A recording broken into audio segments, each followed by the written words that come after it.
Welcome to CBSE words. तो हम पढ़ रहे थे ग्रेड 8 साइंस का 6th चैप्टर और इस चैप्टर की एक वीडियो अपलोड हो चुकी है। अगर आपने नहीं देखा तो description as well as comment section में आपको प्लेलिस्ट का लिंक मिल जाएगा, वहां से देख सकते हो।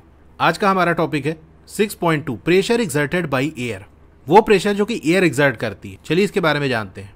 You already know that air is all around us. आप जानते हो कि एयर हमारे चारों तरफ है। The envelope of air surrounding the earth is called atmosphere. तो जैसे ये हमारी अर्थ है, अब इस अर्थ के चारों तरफ एयर की एक लेयर बनी हुई है जिसको यहाँ कहा जा रहा है एनवेलप ऑफ एयर। जैसे एनवेलप का काम क्या होता है, कोई भी चीज़ उसको छुपा लेता है। जैसे एनवेलप के अंदर आपने पैसा डाल दिया या लेटर डाल दिया, कोई ऑब्जेक्ट डाल दिया, तो उस ऑब्जेक्ट को या उस मनी को एनवेलप पूरी तरह से कवर करे होता है। ठीक इसी तरीके से जो एयर है वो हमारी अर्थ को पूरी तरह से कवर किए हुए है। तो यही जो एयर का एनवेलप है, पूरी जो लेयर है चारों तरफ अर्थ के, जिससे अर्थ हमारी पूरी कवर्ड है, इसी को हम एटमॉस्फेयर कहते हैं। The atmospheric air contains nitrogen, oxygen, argon, carbon dioxide and other gases in small quantities. तो एटमॉस्फेरिक एयर के अंदर कई सारी गैसेस हैं जिनका नाम आपको यहाँ पर दिया हुआ है। The atmosphere extend up to many kilometres above the surface of the earth. अब ये जो एयर की लेयर है जिसको हम एटमॉस्फेयर कह रहे हैं, इसकी जो मोटाई है वो कई किलोमीटर से, यानी कहने का मतलब ये अर्थ के सरफेस से कई किलोमीटर ऊपर जाएं तब जाके ये जो एटमॉस्फेयर की लेयर है वो खत्म होगी। Let us find out if the atmosphere exerts pressure by performing the following activity.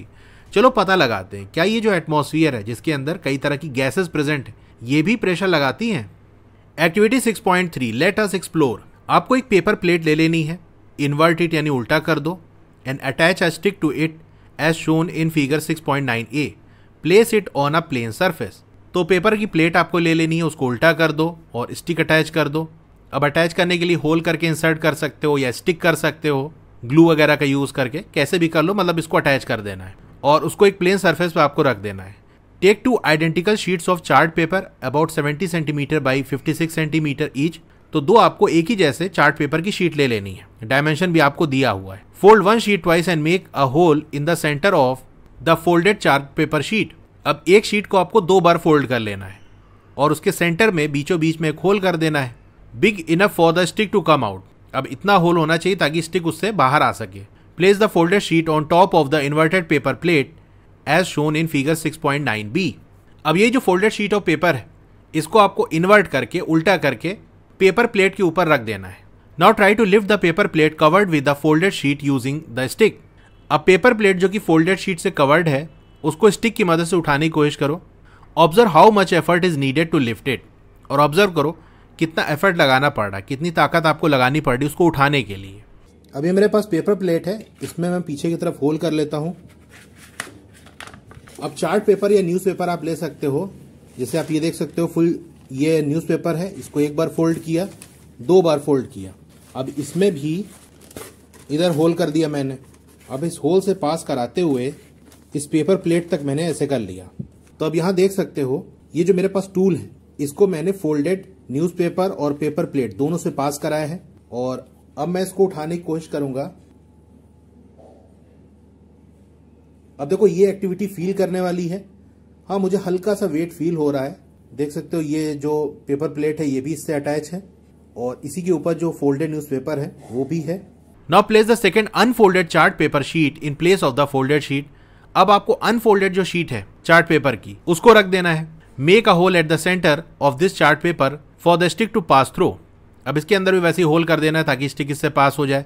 अब फिर से आपको जो पेपर प्लेट है उसको कवर कर देना है अनफोल्डेड चार्ट पेपर से, जैसे कि आपको यहाँ सी वाले में दिया हुआ है। Lift the paper plate again and feel the effort needed in doing so. अब पेपर प्लेट को उठाओ और फील करो कि एफर्ट में कोई डिफरेंस आया, क्या आपको ज़्यादा फोर्स लगानी पड़ी पहले के कंपेरिजन में या कम लगानी पड़ी, कोई डिफरेंस ऑब्जर्व हुआ? तो ये देख सकते हो अनफोल्डेड न्यूज़पेपर है और इसमें बीच में यहाँ पर मैं होल कर देता हूँ और नीचे पेपर प्लेट से मैंने इसको पास करा दिया है। अब मैं इसको उठाता हूँ तो ये थोड़ा हैवी फील हो रहा है। ये चीज़ आप खुद से ट्राई करोगे तो आपको वेट फील होगा कि किस केस में इसको लिफ्ट करना आसान है। देखो जब मैं इसको उठा रहा हूँ तो मुश्किल हो रही है। तो चार्ट पेपर का यूज़ करके इसको आप खुद से ट्राई करना तो आपको फील होगा कि जब पेपर को फोल्ड करके इस तरह से हम उठा रहे हैं तो ईजी है, जब उसको फोल्ड नहीं कर रहे हैं तो उस केस में लिफ्ट करना थोड़ा सा हैवी फील हो रहा है, ज्यादा फोर्स आपको लगानी पड़ेगी उठाने के लिए। In which case is the lifting easier. किस केस में पेपर प्लेट को उठाना आसान है, with the folded or unfolded chart paper covering the paper plate, folded वाले केस में या फिर अनफोल्डेड वाले केस में। You would have observed that more effort is needed to lift the paper plate when it is covered with the unfolded chart paper। तो अगर unfolded chart paper को लगा रहे हैं हम, जैसे कि सेकंड वाले केस में है, सी वाले में, तो उस केस में आपको ज्यादा एफर्ट लगाना पड़ रहा है then with the folded chart paper. अब ऐसा हो क्यों रहा है, चलिए इसको समझते हैं। When we cover the paper plate with the unfolded chart paper, the area of the covering sheet increases। जब पेपर प्लेट को अनफोल्डेड चार्ट पेपर से हम कवर कर रहे हैं तो जो कवरिंग शीट है उसका एरिया इंक्रीज हो जा रहा है। The effort needed to lift the paper plate increases. और जब एरिया इंक्रीज हो जाएगा तो उस पेपर प्लेट को उठाने के लिए जो एफर्ट है, जो आपको फोर्स लगानी पड़ेगी, वो इंक्रीज हो जाएगी। अब आप कहोगे एक मिनट, हमने तो ये पढ़ा है प्रेशर का फॉर्मूला कि फोर्स अपॉन एरिया, और ये मैंने आपको बताया था कि अगर फोर्स को हम इंक्रीज करेंगे तो प्रेशर इंक्रीज हो जाएगा, अगर एरिया को इंक्रीज करेंगे तो प्रेशर डिक्रीज हो जाएगा। यहां पर तो अगर चार्ट पेपर को हम फोल्ड नहीं कर रहे हैं तो एरिया उसका इंक्रीज हो जाएगा, मतलब एरिया उस केस में ज्यादा रहेगा। अगर फोल्ड कर दोगे तो एरिया कम हो जाएगा उसका। तो जब एरिया ज्यादा है तो उस केस में एफर्ट ज्यादा क्यों लगाना पड़ रहा है, जबकि एरिया ज्यादा होने पे तो प्रेशर कम हो जाता है। तो ये क्या कहानी है, चलिए इसको मैं आपको समझाऊंगा अच्छे से। अभी आगे जो लिखा उसको पढ़ लेते हैं। Notice that the weight of the covering sheet was not change. अब जो कवरिंग शीट है उसका वेट चेंज नहीं हो रहा है, क्योंकि दोनों केस में ही हमने वही पेपर लिया है। जैसे मैंने आपको न्यूज़पेपर का यूज करके बताया ना, तो दोनों ही केस में एकदम वैसा ही एक ही साइज का न्यूज़पेपर शीट ली थी। एक को 2 बार फोल्ड कर दिया था और एक को अनफोल्डेड रखा था, बस इतना डिफरेंस था। तो वेट तो सेम रहेगा। What can you infer from this. अब इससे आप क्या इन्फर कर सकते हो, क्या रिजल्ट आपको समझ में आया। We can infer from this observation that air exerts force on the covering sheet which makes it difficult to lift the paper plate. अब हो ये रहा है कि जो एयर है ना, वो कवरिंग शीट के ऊपर फोर्स लगा रही है। तो नीचे की तरफ अगर फोर्स लगेगी, इसीलिए पेपर प्लेट को उठाना मुश्किल है, क्योंकि चार्ट पेपर के नीचे तो पेपर प्लेट है। अगर पेपर प्लेट को हम उठाएंगे तो चार्ट पेपर भी उठेगा, लेकिन उस चार्ट पेपर के ऊपर एयर प्रेजेंट है। वो एयर नीचे की तरफ प्रेशर लगा रही है, वो चाहती है कि नीचे ही रहे, लेकिन आप उसको ऊपर उठाना चाह रहे हो। तो जितना ज़्यादा एरिया कवर होगा उतनी ही ज़्यादा उसके ऊपर एयर प्रेजेंट होगी और उतना ही ज़्यादा नीचे की तरफ फोर्स लग रही होगी, इसीलिए उसको उठाना उतना ही मुश्किल होगा। Moreover this force increases with the increase in the area of covering sheets. अब ये जो फोर्स है, जिस फोर्स से आप पेपर प्लेट को ऊपर उठा रहे हो, ये इंक्रीज हो जाएगी अगर कवरिंग शीट का एरिया में इंक्रीज कर दें तो। It means that the air is exerting a force on the paper plate. इसका मतलब ये कि जो एयर है वो फोर्स एक्सर्ट कर रही है पेपर प्लेट पे, which increases as the area of the sheet covering it increases. तो एयर पेपर प्लेट पे फोर्स एक्सर्ट कर रही है और ये जो फोर्स है वो इंक्रीज हो रही है जब कवरिंग शीट का एरिया में इंक्रीज कर रहे हैं। तो as force per unit area as pressure we can conclude that air exerts pressure on the paper plate. अब देखो, अगर फोर्स लग रही है तो प्रेशर भी होगा, क्योंकि फोर्स पर यूनिट एरिया ही तो प्रेशर है। फोर्स लग रही है किसी एरिया पे लग रही है तो प्रेशर भी होगा। तो जब हम ये कह रहे हैं कि एयर फोर्स एक्सर्ट कर रही है तो मतलब एयर प्रेशर भी एक्सर्ट करेगी, क्योंकि फोर्स है तो प्रेशर भी होगा। In fact air exerts pressure on all object. अब जो एयर है वो सारे ही ऑब्जेक्ट पे प्रेशर एक्सर्ट करती है। जैसे आप बैठे हो ना, तो आपके ऊपर भी एयर प्रेशर लगा रही है, क्योंकि आपके सर के ऊपर भी तो एयर प्रेजेंट है ना। तो वो एयर नीचे की तरफ फोर्स लगाएगी और फोर्स लगेगी तो मतलब प्रेशर लग रहा है। The pressure exerted by air around us is known as atmospheric pressure. अब वो प्रेशर जो कि एयर एक्सर्ट करती है हमारे आसपास, इसी को हम कहते हैं एटमॉस्फेरिक प्रेशर, यानी एटमॉस्फेयर कितना प्रेशर एक्सर्ट कर रहा है। हाँ, तो जो अभी हम बात कर रहे थे कि एरिया इंक्रीज करने से फोर्स कैसे इंक्रीज हो जा रही है, इसको चलिए समझते हैं। देखो, लिक्विड वाले केस में हमने देखा था कि जैसे हमने 2 साइज का पाइप लिया, ये पाइप थिन है, पतला है, और ये वाला पाइप मोटा है। दोनों में एक लेवल तक हमने वाटर फिल कर दिया। तो हमने ये देखा था कि लेफ्ट वाले पाइप के अंदर वाटर की क्वांटिटी कम है एज कम्पेयर टू राइट वाला पाइप। लेवल सेम है, लेकिन दूसरा वाला पाइप जो सेकंड वाला है राइट वाला, वो चौड़ा भी तो है, तो उसके अंदर ज़्यादा वाटर आ जाएगा। तो लेफ्ट वाले के अंदर कम वाटर है, तो जो फोर्स लगाएगा ये भी कम होगा राइट साइड वाले में, क्योंकि वाटर ज़्यादा है, वेट ज़्यादा है। और वेट का मतलब जो डाउनवर्ड डायरेक्शन में फोर्स लग रही है, अर्थ जिस फोर्स से किसी ऑब्जेक्ट को खींचता है वही उसका वेट होता है। तो मतलब ये जो वाटर है वो नीचे की तरफ फोर्स ज़्यादा लगा रहा होगा। लेकिन नीचे की तरफ जो प्रेशर है उसकी अगर हम बात कर लें दोनों ही पाइप के अंदर, तो सेम आ रहा था, क्योंकि यहाँ पर जो एरिया है वो कम है, यहाँ पर एरिया ज़्यादा है। तो अगर इधर फोर्स कम है तो एरिया भी कम है। अगर पाइप को हम मोटा ले रहे हैं तो फोर्स इंक्रीज हो रही है, फोर्स इंक्रीज हो रही है तो साथ में एरिया भी तो इंक्रीज हो रहा है नीचे की तरफ। तो इसीलिए प्रेशर का कोई डिफरेंस नहीं आया, प्रेशर दोनों ही केस में सेम था। अब चलिए एयर वाला देख लेते हैं। जैसे आप देख सकते हो, ये हमारा फोल्डेड चार्ट पेपर है, साइड से बिल्कुल देख रहे हैं, हमने 2 बार फोल्ड कर दिया है, तो इसकी जो विड्थ है, चौड़ाई है, वो इतनी रह गई है। ये सेकंड वाला देखो अनफोल्डेड चार्ट पेपर है, इसकी विड्थ ज़्यादा होगी, चौड़ाई ज़्यादा होगी, क्योंकि फोल्ड नहीं किया है हमने। अब देखो हर जगह एयर प्रेजेंट है, तो वो एयर जो इन चार्ट पेपर के जस्ट ऊपर है सिर्फ उसी को हम इंक्लूड करेंगे, क्योंकि वही इसके ऊपर प्रेशर लगाएगी। भाई साइड में जो एयर प्रेजेंट है उसकी वजह से इसके ऊपर प्रेशर थोड़ी ना लगेगा। जैसे कोई बुक रखी है टेबल पे, तो उसकी वजह से आपको कोई लोड फील नहीं होगा, लेकिन वही बुक अगर आप अपने सर पे रख लोगे तो आपको उसकी फोर्स फील होगी। तो हमारे आसपास कौन सा ऑब्जेक्ट रखा हुआ है उसका वेट हमको फील नहीं होगा। जब उसको उठाएंगे हम अपने ऊपर लेंगे तो उसका वेट फील होगा, क्योंकि उस केस में वो जो ऑब्जेक्ट है वो हमारे ऊपर फोर्स लगाएगा। फोर्स लगाएगा मतलब प्रेशर लगेगा। तो वैसे तो एयर तो हर जगह प्रेजेंट है, लेकिन अपना फोकस ये है कि वो जो चार्ट पेपर है उसके ऊपर क्या फोर्स लगेगी, वहां क्या प्रेशर होगा। तो चार्ट पेपर के जस्ट ऊपर की तरफ जो एयर प्रेजेंट है सिर्फ उसी को हम इंक्लूड करेंगे। तो लेफ्ट साइड वाला जो चार्ट पेपर है इसके ऊपर मान लो ये एयर पूरी प्रेजेंट है, तो ये एयर इसके ऊपर है, तो एयर कुछ प्रेशर लगाएगी। आप कहोगे एयर तो बहुत हल्की होती है, क्या प्रेशर लगाएगी? हल्की होती है बिल्कुल, लेकिन कुछ ना कुछ उसका वेट होता है। एयर का भी मास होता है, ऐसा नहीं कि हल्की है तो कुछ है ही नहीं, वेट जीरो थोड़ी ना होता है। तो एयर हल्की है लेकिन फिर भी उसका कुछ ना कुछ मास है। तो ये फोल्डेड चार्ट पेपर के ऊपर इतनी एयर पूरी भरी हुई है। अब जो अनफोल्डेड चार्ट पेपर है उसके ऊपर ये इतनी एयर भरी हुई है। अब दोनों केस में बताओ कहां पर एयर ज्यादा है? ऑब्वियसली ये सेकंड वाले केस में ज्यादा एयर है, तो जितनी ज्यादा एयर होगी फोर्स भी तो ज्यादा होगी। एयर की क्वांटिटी ज्यादा तो एयर का वेट ज्यादा होगा। वेट ज्यादा होगा मतलब डाउनवर्ड डायरेक्शन है, फोर्स ज्यादा लगाएगा। तो फोर्स ज्यादा है ये तो ठीक है, लेकिन नीचे की तरफ जो एरिया है वो भी तो ज्यादा है।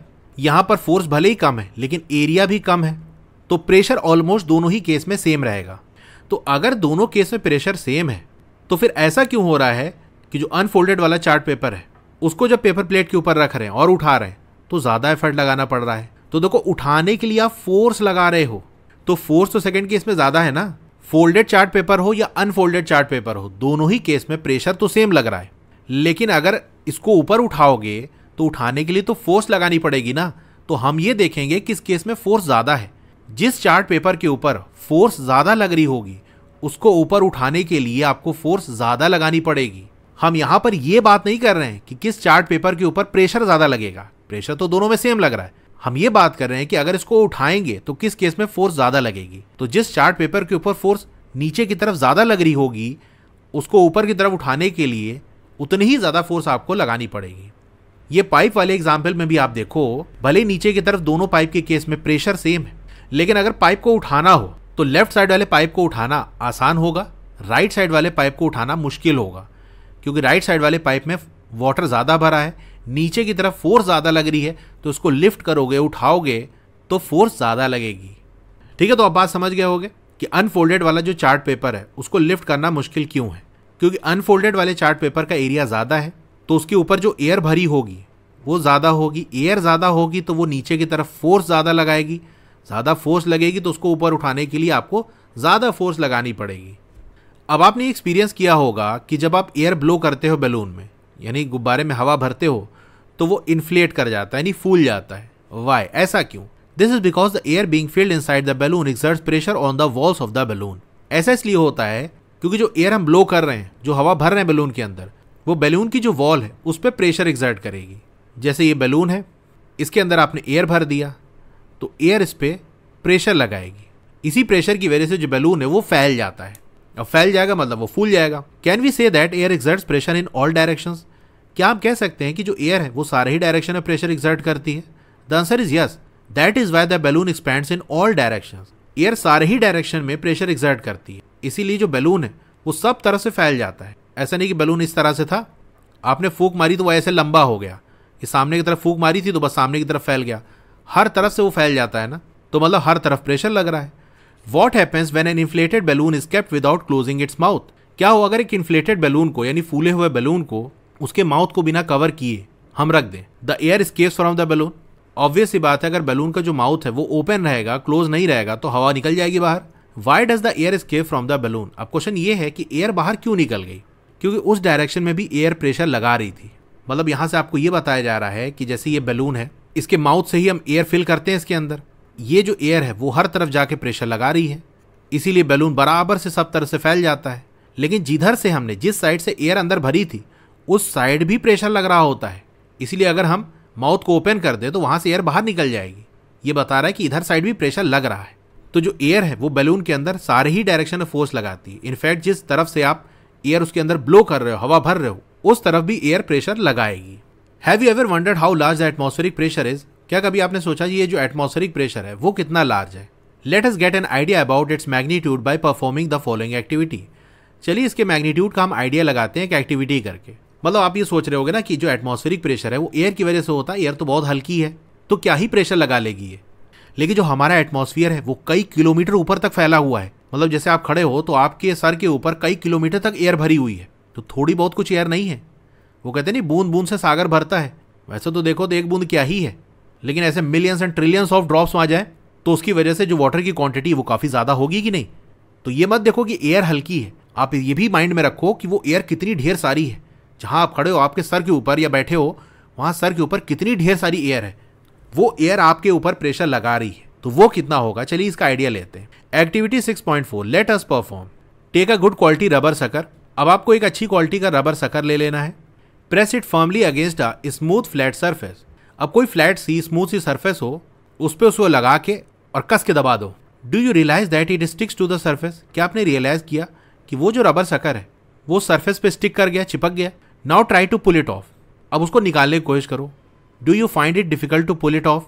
क्या उसको निकालना मुश्किल है? अब देखो मेरे पास रबर सकर अभी अवेलेबल नहीं है, तो इस एक्टिविटी को मैं थोड़ा जुगाड़ लगा के समझाता हूँ। अब ये देख सकते हो, इसको मैंने अपने बच्चे की दूध की बोतल से निकाला है और ऊपर की तरफ मैंने टेप लगा दिया है, क्योंकि यहाँ पर एक छोटा सा होल होता है जहाँ से मिल्क बाहर आता है, तो उसको मैंने पैक कर दिया है। अब देखो ये रबर का बना होता है और इधर साइड कोई स्टिकी सब्सटेंस नहीं है। तो जैसे ये मेरे पास एक कार्ड है, अगर मैं इसको चिपकाने की कोशिश करूं तो ये बिल्कुल भी नहीं चिपकेगा, जरा सा भी ऊपर नहीं उठ रहा है। लेकिन अगर मैं ऐसा करूं कि इसको ऐसे रख के ये ऊपर वाला हिस्सा या साइड से ऐसे दबाऊं, तब देखना क्या होता है। ये अब मैं ऐसे जाके इसको ऐसे दबा रहा हूं, तो देख रहे हो कार्ड थोड़ा सा उठ रहा है।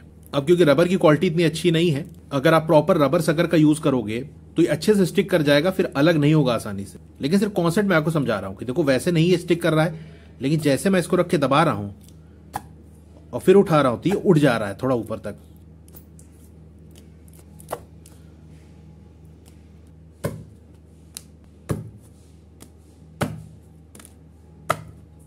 ठीक है, तो आपने देख लिया, एक आइडिया मिल गया होगा कि अगर रबर सकर हम लें और स्मूथ सरफेस पे उसको प्रेस करें तो वो चिपक जाएगा। अब क्वेश्चन ये है कि ऐसा हुआ क्यों? Rubber sucker smooth flat surface पे चिपक क्यों जाता है? हालांकि कोई स्टिकी सब्सटेंस उसमें नहीं लगा होता, फिर भी वो चिपक जा रहा है, ऐसा क्यों? When we press the sucker, जब सकर को हम प्रेस करते हैं, दबाते हैं, most of the air between its cup and the surface on which it is placed is pushed out and the air pressure inside it is reduced. अब जैसे ये हमारी फ्लैट सरफेस है और ये रबर सकर है, अभी जस्ट हमने रबर सकर को इस फ्लैट स्मूथ सरफेस पे बस टच कराया है। अभी इसको प्रेस नहीं कर रहे, दबा नहीं रहे, जस्ट हमने टच कराया है। इस केस में आप बताओ, देखो यहाँ पर अभी एयर प्रेजेंट होगी, यानी रबर सकर का जो कप वाला हिस्सा, जो अंदर वाला हिस्सा है ना रबर सकर का, इसको हम कहते हैं कप वाला पोर्शन। जैसे आपका चाय पीने वाला कप होता है ना, तो चाय अंदर ही तो आती है, तो ये रबर सकर का अंदर वाला हिस्सा जो है ये कप वाला हिस्सा है। तो ये कप वाला जो पार्ट है और जो फ्लैट सरफेस है, इसके बीच का जो हिस्सा है, यहाँ पर एयर होगी। और जैसा कि आप जानते हो एयर हर डायरेक्शन में प्रेशर लगाती है। अभी हमको सिर्फ वो प्रेशर पे ध्यान देना है जो इस रबर सकर के ऊपर लग रहा है। तो अंदर जो एयर प्रेजेंट है वो इस रबर सकर के ऊपर प्रेशर लगाएगी कि नहीं लगाएगी? बिल्कुल लगाएगी। लेकिन बाहर की तरफ भी तो एयर प्रेजेंट है, वो भी हर डायरेक्शन में प्रेशर लगाएगी, मतलब इस तरफ भी प्रेशर लगेगा।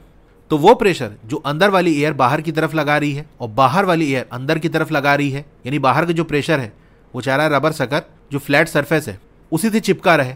लेकिन क्योंकि अंदर की तरफ भी एयर प्रेजेंट है, वो बाहर की तरफ प्रेशर लगा रही है, तो ये जो अंदर और बाहर वाला जो प्रेशर है अभी इस केस में बैलेंस्ड है। जब इस रबर सकर को हम पुश करेंगे, अंदर की तरफ दबाएंगे, तो ये जब दबेगा तो यहाँ जो एयर प्रेजेंट है वो साइड से लीक आउट हो जाएगी, साइड से जगह बना के वो निकल जाएगी।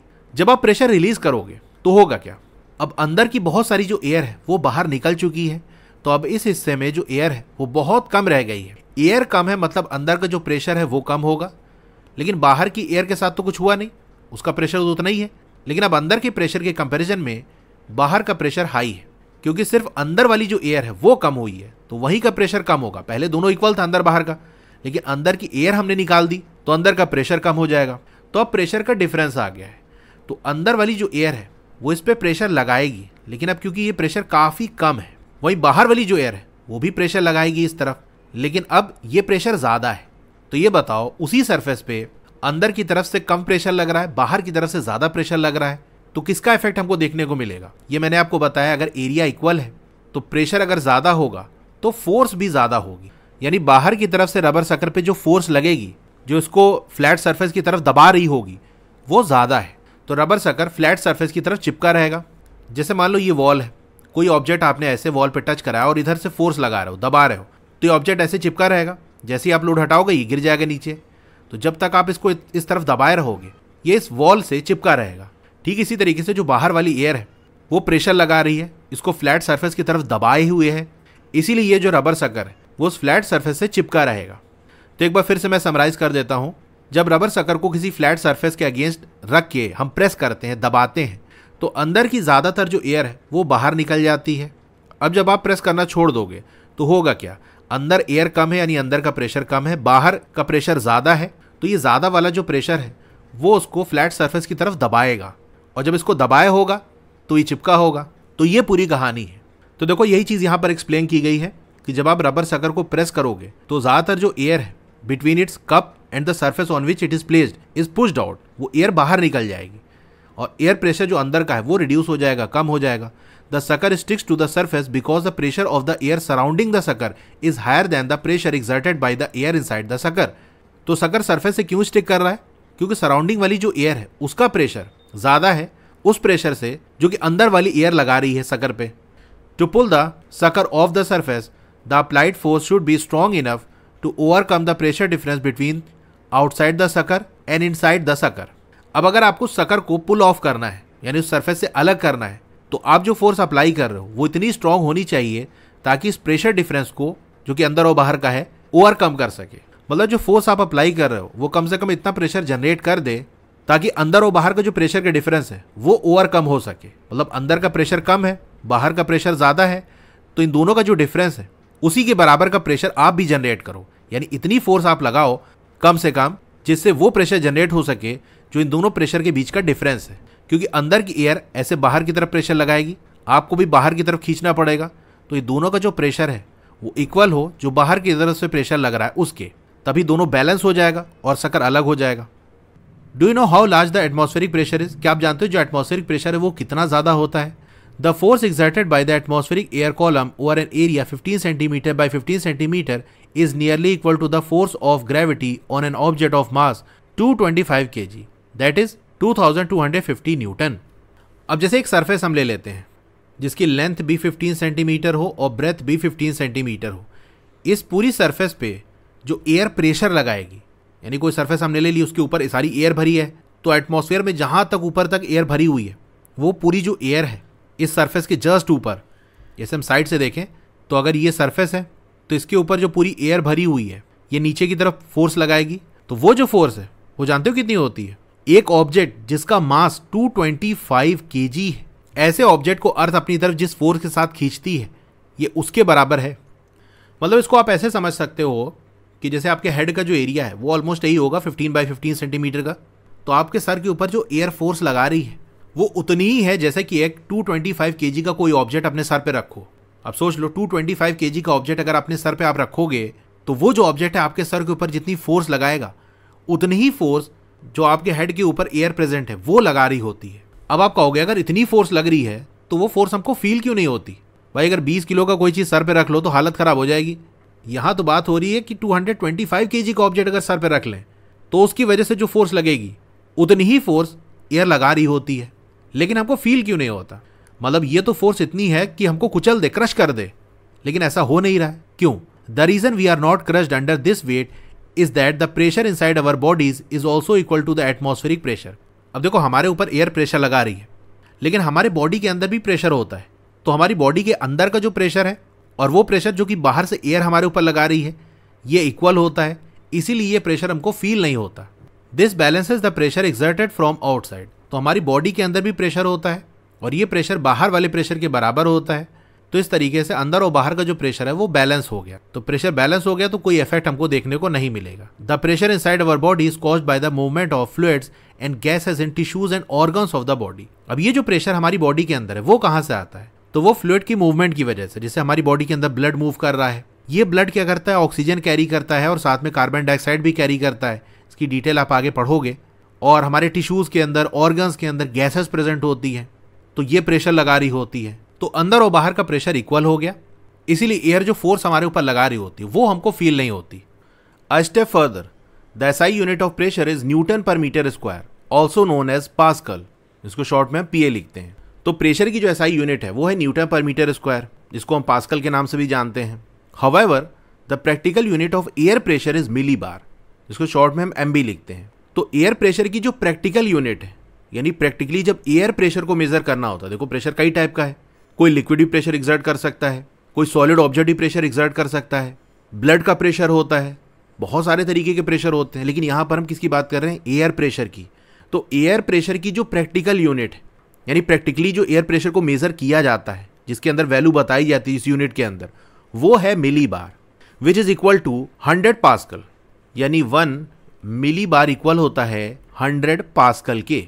जैसे मास को आप केजी मेजर कर सकते हो, ग्राम से मेजर कर सकते हो, पाउंड से मेजर कर सकते हो, लेकिन जैसे हम लोग आमतौर से किस में मेजर करते हैं, केजी में ही मेजर करते हैं ना।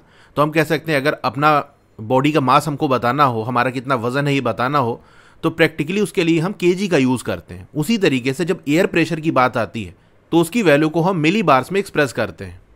Air pressure is also expressed in hectopascal, जिसको शॉर्ट में हम HPA लिखते हैं, which is equal to 100 pascal. अब एयर प्रेशर को एक और यूनिट के अंदर भी एक्सप्रेस किया जाता है, जो कि है हेक्टोपास्कल, और 1 हेक्टोपास्कल की वैल्यू होती है 100 पास्कल के। अब आप कहोगे कि 1 मिली बार भी 100 पास्कल की इक्वल है, 1 हेक्टोपास्कल भी 100 पास्कल की इक्वल है, तो इन दोनों यूनिट में डिफरेंस क्या है? देखो, जो मिली बार है ना, वो बार से बना है, प्रेशर मेजर करने की एक यूनिट, इसको हम बार कहते हैं, वहां से बना है। अब बार के अंदर, जैसा आप जानते हो, प्रेशर की फॉर्मूले के अंदर फोर्स और एरिया आता है, pressure equal force upon area. तो जब हमको SI यूनिट चाहिए तो फोर्स की उस केस में हम जो SI यूनिट है दैट इज न्यूटन वो लेते हैं, एरिया की जो SI यूनिट है जो कि हम मीटर स्क्वायर वो लेते हैं।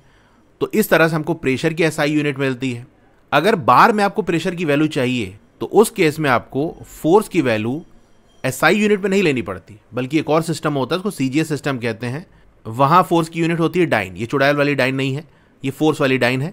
इसी तरह से एरिया की जो यूनिट है वो सेंटीमीटर स्क्वायर लिया जाता है, तब हमको प्रेशर की जो यूनिट है वो बार्स में निकल कर आती है। इसी बार को अगर मिली बार में कन्वर्ट करना है तो 1000 से डिवाइड करना पड़ेगा, तो मिली बार के अंदर वैल्यू आ जाएगी। ठीक है, तो मिली बार बार से बना है, और बार के अंदर फोर्स और एरिया की जो यूनिट है वो डाइन और सेंटीमीटर स्क्वायर के फॉर्म में ली जाती है, यानी ये SI सिस्टम को फॉलो नहीं करती।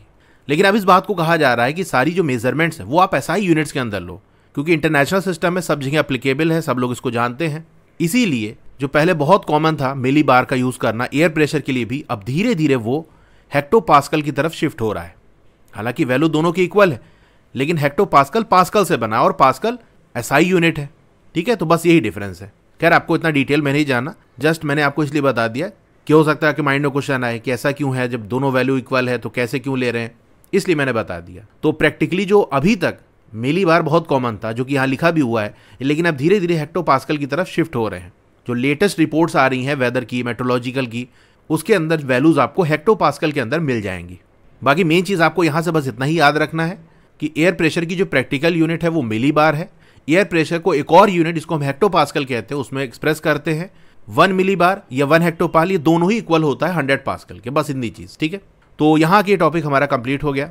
क्लास 8 की और वीडियो देखना चाहते हो तो इस तरह से आपकी वीडियो चली होगी। पहले वीडियो को लाइक कर लो, चैनल को सब्सक्राइब कर लो, मोर पे क्लिक कर देना है, फिर से मोर पे क्लिक कर देना है, तो आपका डिस्क्रिप्शन ओपन हो जाएगा। यहाँ पर आपको मेरे व्हाट्सएप चैनल का लिंक मिल जाएगा, उसको ज्वाइन कर लोगे तो आपको लेटेस्ट अपडेट मिलती रहेगी। डोंट वरी, आपका नाम और फोन नंबर किसी को भी विजिबल नहीं होगा। फिर क्लास 8 की बेस्ट बुक का लिंक मैंने दे दिया है, इस लिंक पे क्लिक करके यहाँ से परचेस कर सकते हो। अब अगर आपको स्टडी मटेरियल चाहिए, जैसे नोट्स हो गया, एक्सरसाइज के सॉल्यूशन हो गया, तो मेरी वेबसाइट विजिट कर सकते हो। और नीचे आओगे तो क्लास 8 मैथ्स की चैप्टर वाइज प्लेलिस्ट मिल जाएगी। जिस चैप्टर की वीडियो देखनी है उसके साथ में जो लिंक है उस पर आप क्लिक करोगे तो उस चैप्टर की प्लेलिस्ट ओपन हो जाएगी, और नीचे आओगे तो और भी जो सब्जेक्ट्स हैं उनकी प्लेलिस्ट का लिंक मिल जाएगा। Okay, thank you.